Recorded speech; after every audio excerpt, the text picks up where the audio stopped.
Le Seigneur soit avec vous. Et avec votre esprit. Évangile de Jésus-Christ selon saint Luc. Gloire à toi, Seigneur. En ce temps-là, Jésus était en train d'enseigner dans une synagogue le jour du sabbat. Voici qu'il y avait là une femme possédée par un esprit qui la rendait infirme depuis 18 ans. Elle était toute courbée et absolument incapable de se dresser. Quand Jésus la vit, il l'interpella et lui dit : « Femme, te voici délivrée de ton infirmité. » Et il lui imposa les mains. À l'instant même, elle redevint droite et rendait gloire à Dieu. Alors le chef de la synagogue, indigné de voir Jésus faire une guérison le jour du sabbat, prit la parole et dit à la foule : « Il y a 6 jours pour travailler, venez donc vous faire guérir ces jours-là et non pas le jour du sabbat. » Le Seigneur lui répliqua : « Hypocrite, chacun de vous le jour du sabbat ne détache-t-il pas de la mangeoire son bœuf ou son âne pour le mener boire ? Alors cette femme, une fille d'Abraham, que Satan avait liée voici 18 ans, ne fallait-il pas la délivrer de ce lien le jour du sabbat ?» À ces paroles, tous ses adversaires furent remplis de honte et toute la foule était dans la joie à cause de toutes les actions éclatantes qu'il faisait. Acclamons la parole de Dieu. Louange à toi, Seigneur Jésus. 2 grands enseignements dans cet évangile, un évangile qui nous parle de la guérison de cette femme possédée par un esprit depuis 18 ans. Le premier enseignement, Jésus a fait des miracles. Les miracles que nous racontent les évangiles sont des faits historique. Le Seigneur a guéri les malades parce qu'il est Dieu. Le Seigneur a fait marcher les infirmes. Il a délivré ceux qui étaient possédés par des démons. Il a ressuscité des morts. Les miracles que nous racontent les évangiles sont des faits historiques. Le Seigneur a fait des miracles. Elle continue de les faire. Jésus continue de faire les miracles, non seulement les grands miracles extraordinaires approuvés, je ne sais pas, par l'Église par exemple, mais aussi des miracles au quotidien. Le Seigneur continue d'œuvrer dans nos vies. Le Seigneur continue de faire des miracles. Je reçois beaucoup de témoignages des miracles de Dieu. Beaucoup de personnes m'écrivent pour me rendre des témoignages des grandes œuvres du Seigneur dans leur vie, des œuvres extraordinaires dans leur vie. Le Seigneur continue de faire les miracles. Mais il y a une condition pour que ces miracles s'accomplissent. Il ne suffit pas de lever les yeux au ciel et dire « Seigneur, guéris-moi ». Il y a une condition. L'Évangile nous dit que cette femme a été vue par le Seigneur. L'Évangile dit, quand Jésus la vit, il l'interpella et lui dit, voici les conditions. Quand Jésus la vit, il l'interpella. Mais pour que Jésus voie cette dame, il fallait qu'elle soit à côté du Seigneur. Il fallait que cette dame soit à la synagogue, vu que c'est ce que nous racontent les évangiles. Il fallait qu'elle soit au bon moment et au bon lieu, au bon moment. Il fallait qu'elle soit là. Et nous aussi, dans nos soucis, dans nos souffrances, où demandons-nous le miracle, étant couchés sur nos lits, le Seigneur viendra me guérir, oui. Mais voici une condition que nous donne le Seigneur. Nous devons être où nous savons que le Seigneur va passer, où nous savons que le Seigneur va visiter. Nous ne pouvons pas être éloignés du Seigneur et lui demander des miracles. De quel Dieu parlons-nous? Nous ne pouvons pas être en inimitié avec le Seigneur et lui demander des miracles. Nous ne pouvons pas être en train d'offenser le Seigneur ou offenser les prochains, mais nous demandons le miracle. Nous ne pouvons pas avoir des cœurs pleins de haine, pleins de rancœur, et nous demandons des miracles à Dieu. De quel Dieu parlons-nous?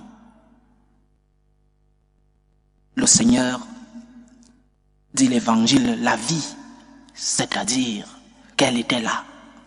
Elle était là parce qu'elle savait que le Seigneur allait être là.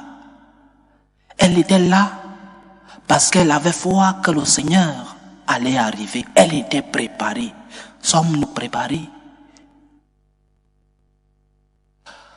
Beaucoup de fois, nous, comme prêtres, tu rencontres des personnes qui disent avoir la foi, qui demandent le miracle au Seigneur, mais qui te dit, il y a telle personne qui m'a offensé et je ne peux pas pardonner cette personne.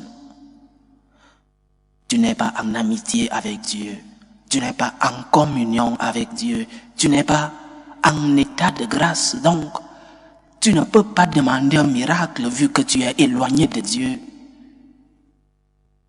Le Seigneur doit te voir. Il doit te voir dans ton entièreté. Il ne doit pas seulement voir ta souffrance, il doit voir ce cœur pur, ce cœur qui cherche à être avec lui, ce cœur qui, quand il tombe, se relève.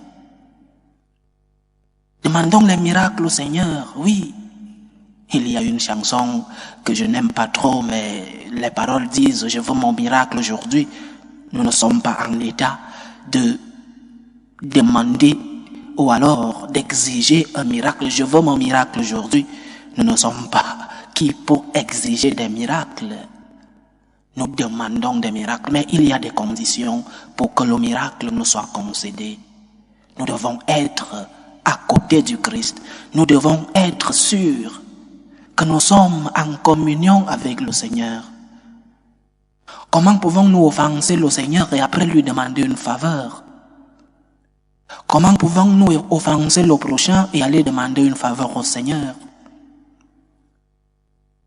Le Seigneur, la vie, Jésus, la vie, elle était là. Première condition. Mais il y a une autre condition. Le Seigneur l'interpella. Beaucoup de fois, le Seigneur nous interpelle. Beaucoup de fois, le Seigneur nous appelle, il nous parle. Mais nous marchons comme les jeunes d'aujourd'hui, écouteurs aux oreilles, les yeux rivés vers le téléphone, tête baissée. Le Seigneur nous interpelle. Levons les yeux parce que le Seigneur passe à côté de nous. Ouvrons les oreilles parce qu'il y a une voix qui nous interpelle. Le Seigneur veut nous parler.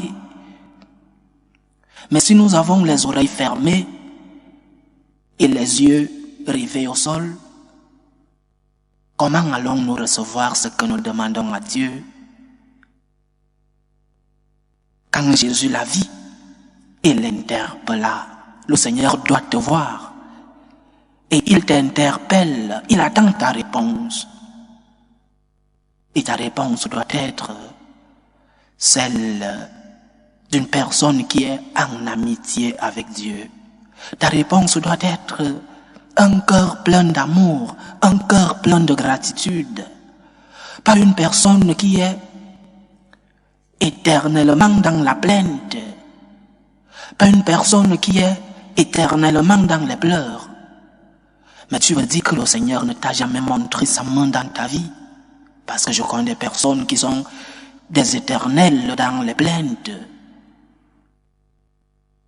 Il y a un moment où nous devons être reconnaissants pour ce que nous avons déjà reçu du Seigneur. Oui, j'ai besoin d'autre chose, Seigneur. Oui, j'ai besoin de ce travail. J'ai besoin que tu me guérisses de cette maladie. Mes enfants, Seigneur, les membres de la famille, mon église, mon pays. Nous devons demander ces choses au Seigneur. Mais avant cela, avant de demander, Nous devons rendre grâce au Seigneur pour ce que nous avons déjà reçu de lui. Un cœur reconnaissant, un cœur plein de gratitude ouvre les oreilles de Dieu. Un cœur plein de gratitude, un cœur plein d'amour ouvre les oreilles de notre Seigneur et ouvre ses yeux. Quand Jésus la vit et l'interpella. Chers frères et sœurs, le Seigneur continue de faire des miracles dans nos vies. Des choses extraordinaires continuent de se faire dans nos vies. Mais parfois nous ne les voyons pas. Parfois nous avons les oreilles fermées. Nous ne voulons pas voir les miracles quotidiens du Seigneur dans nos vies. Oui, le Seigneur continue d'agir dans nos vies et nous devons être reconnaissants pour tous les miracles, pour tous les biens, pour tous les bénéfices que nous recevons du Seigneur chaque jour dans nos vies. Et oui, demander le miracle, mais avec des conditions.